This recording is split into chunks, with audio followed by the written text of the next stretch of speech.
Udah buka toko di Shopee, udah posting produk, udah rajin naikkan produk, tapi kok masih sepi aja ya?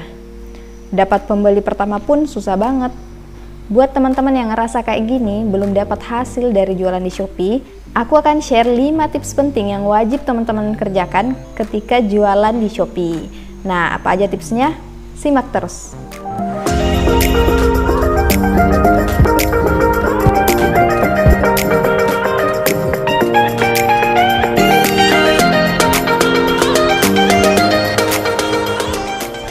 Halo, assalamualaikum teman-teman semuanya. Balik lagi di channel aku, Uni Nuni. Di video kali ini aku akan share 5 tips penting agar jualanmu laris di Shopee. Kadang kan untuk dapat pembeli pertama itu susah banget. Aku juga dulu nggak tahu sama sekali. Aku kira kita tuh cuma posting produk, habis itu kita tunggu aja pembeli datang di toko kita. Nah, ternyata itu adalah cara berpikir yang salah menurut aku ya. Memang sih pembeli bisa aja datang tanpa kita lakuin apa-apa, tapi itu kemungkinannya kecil banget dibandingkan kita yang berusaha untuk menarik pembeli datang ke toko kita. Sebelum lanjut nonton videonya, jangan lupa subscribe dulu dan nyalakan lonceng notifikasinya agar teman-teman gak ketinggalan video-video tentang bisnis online di channel ini. Oke, langsung aja aku akan kasih 5 tips sukses jualan di Shopee versi aku. Pertama, riset produk. Ini penting untuk kita tahu produk apa yang sering dicari oleh orang-orang. Nah, kita nggak bisa jual produk asal-asalan kan, karena marketplace itu seperti Shopee, itu produk-produk yang terjual itu berdasarkan yang dicari orang di kolom pencarian. Nah, produk yang jarang orang tahu, itu akan susah banget laku di marketplace, kecuali teman-teman itu udah bikin akun sosmednya. Jadi teman-teman memperkenalkan produk itu di sosial media. Nah, selain itu kita juga cari produknya itu yang memang laris di pasaran, jadi kita jualnya tuh jadi lebih mudah gitu. Teman-teman bisa pilih, teman-teman mau jadi dropshipper, reseller, ataupun punya brand sendiri. Nah, kalau dropshipper, teman-teman itu cari supplier yang memang dipercaya, produknya berkualitas, serta harganya bersahabat. Sama dengan reseller, teman-teman cari suppliernya yang memang bagus. Jadi jangan jual produk yang asal-asalan. Karena kalau kita aja nggak percaya sama produknya, gimana orang lain bisa percaya sama produk yang kita jual. Jadi kita harus yakin dulu kalau produk ini memang layak untuk dibeli. Kemudian punya brand sendiri. Misalnya kita putuskan untuk buat brand kita sendiri. Misalnya kita jahit sendiri untuk bikin gamis, hijab, ataupun yang lain. Nah, ini tuh resikonya tuh lebih tinggi karena kita produksi sendiri, kita jual sendiri. Beda dengan dropshipper dan reseller. Tapi biasanya keuntungannya itu lebih besar dan lebih fleksibel untuk mengelola produknya karena kita yang punya sendiri kan. Jadi masing-masing dari ketiga itu punya plus minus lah. Teman-teman kalau masih baru belajar jualan, aku saranin teman-teman jadi dropshipper dan reseller dulu agar teman-teman tambah-tambah pengalaman sebelum memutuskan mengambil resiko yang lebih tinggi. Selanjutnya, tips kedua, optimasi toko. Setelah udah punya produk dan udah diposting nih di toko kita, selanjutnya buat produk kita semenarik mungkin untuk dikunjungi. Nah, kalau kita buat asal-asalan aja, kita nggak dekorasi toko, kita nggak ubah foto profil, kita nggak bikin deskripsi yang bagus, itu akan membuat calon pembeli itu males untuk datang ke toko kita, apalagi mau beli, datang aja males gitu kan. Jadi ini tuh hal yang perlu teman-teman perhatikan juga. Bikin dekorasi yang bagus, deskripsi yang jelas, foto yang menarik. Jadi semua ini tuh harus teman-teman perhatikan. Nah, aku akan kasih tipsnya nih. Nah, gimana kita bisa membuat toko kita lebih menarik. Nah, misalkan kita udah putuskan nih mau jual apa. Aku kasih contoh, kita mau jual gamis. Nah, kita bisa cari toko sejenis, jadi toko kompetitor yang udah sukses jualannya.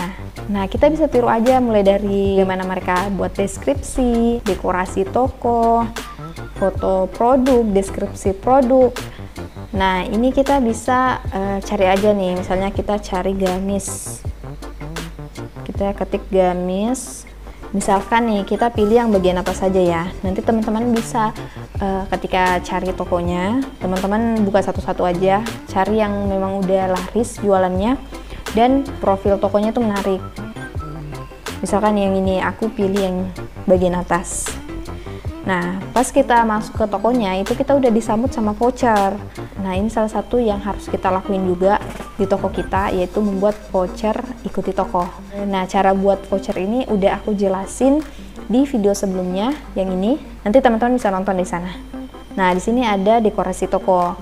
Teman-teman bisa pasang foto-foto terbaik yang ada di tokonya teman-teman. Di bagian bawahnya ini ada deskripsi. Nah, teman-teman bisa tiru aja yang ada di sini. Teman-teman menjelaskan dulu tentang toko teman-teman, tentang produknya misalkan, dan kemudian jadwal operasionalnya itu kapan. Teman-teman bisa menambahkan hal-hal penting lainnya untuk deskripsi toko. Karena kalau misalkan deskripsinya itu kosong atau pendek banget, itu akan kurang dipercaya oleh pembeli. Ini tokonya niat nggak sih buat jualan, kayak gitu kan. Nah, kalau semuanya itu lengkap, pembeli juga cenderung akan lebih percaya untuk belanja di toko itu.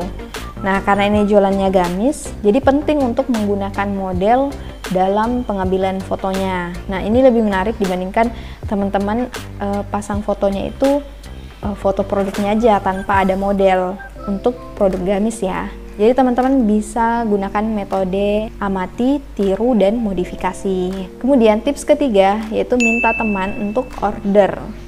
Nah, kenapa minta teman untuk order?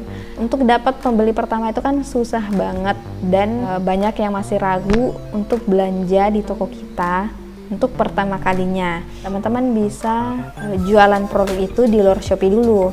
Misalnya kita jualan di Facebook, kita arahkan pembelinya untuk closingnya itu di Shopee. Tapi kan kebanyakan mereka nggak punya Shopee ya kalau yang belanja di Facebook. Nah, kita bisa minta bantuan teman atau keluarga untuk order produk kita di Shopee. Ketika teman-teman minta bantuan ke teman atau keluarga, pastikan kita nggak lagi satu wifi atau lagi satu rumah. Itu benar-benar nggak disaranin karena akan dianggap melanggar oleh Shopee. Dan sekarang itu Shopee lagi ketat banget soal ini, jadi teman-teman perlu hati-hati. Kemudian tips keempat yaitu buat voucher yang menarik. Nah, seperti yang tadi kita udah jelasin, ada namanya voucher ikuti toko. Nah, ini tuh voucher yang paling penting yang harus kita buat dulu sebelum membuat voucher lainnya menurut aku. Karena ini bisa meningkatkan followers yang ada di toko kita. Sama halnya dengan optimasi toko tadi, teman-teman bisa lihat di toko kompetitor. Dan teman-teman juga harus perhitungkan budget yang teman-teman punya. Jangan sampai kita bikin voucher yang merugikan kita sendiri kan. Jadi voucher-vouchernya itu harus dipertimbangkan dengan baik. Kemudian tips kelima yaitu iklan. Nah, iklan itu kan ada yang gratis dan ada yang berbayar. Nah, untuk yang gratis teman-teman bisa lakuin itu setiap hari dan setiap 4 jam sekali itu naikkan produk. Nah, ini cukup efektif untuk mendatangkan pembeli.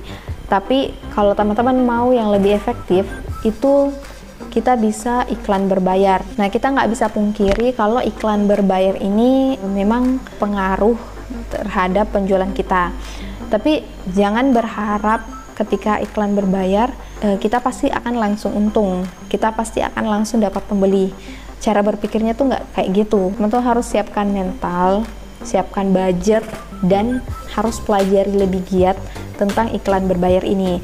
Karena kan ini mengeluarkan uang lebih untuk mempromosikan produk kita di Shopee. Kalau teman-teman belum punya budgetnya, teman-teman bisa iklan yang gratisan aja dulu. Tapi kalau teman-teman punya budget lebih, aku saranin teman-teman belajar tentang iklan dan mulai coba untuk beriklan. Tapi cara berpikirnya tuh jangan yang langsung berharap untung, karena cara kerjanya iklan itu adalah menarik pengunjung, tapi belum tentu beli. Nah, yang akan membuat pembeli itu memutuskan mau beli atau tidak, itu tergantung produk kita. Apakah itu produk yang tepat yang mereka cari, apakah ratingnya udah bagus. Menurut aku teman-teman jangan iklan ketika produk teman-teman itu belum terjual sama sekali, karena itu akan jadi percuma banget. Orang-orang yang klik iklan kita itu juga akan susah percaya mau beli di situ karena belum terjual sama sekali. Teman-teman usahakan untuk fokus di optimasi dulu, optimasi tokonya, buat produk semenarik mungkin, dan ketika sudah ada yang terjual, misalkan udah terjual 30, ada ulasannya, nah itu kemungkinannya lebih besar pengunjung akan berubah jadi pembeli. Oke, sekian dulu video kali ini. Semoga tips kali ini bermanfaat buat teman-teman semuanya dan lebih semangat lagi buat jualan di Shopee. Jangan lupa teman-teman habis ini harus praktekkan, karena percuma aja kalau dinonton tapi nggak praktek.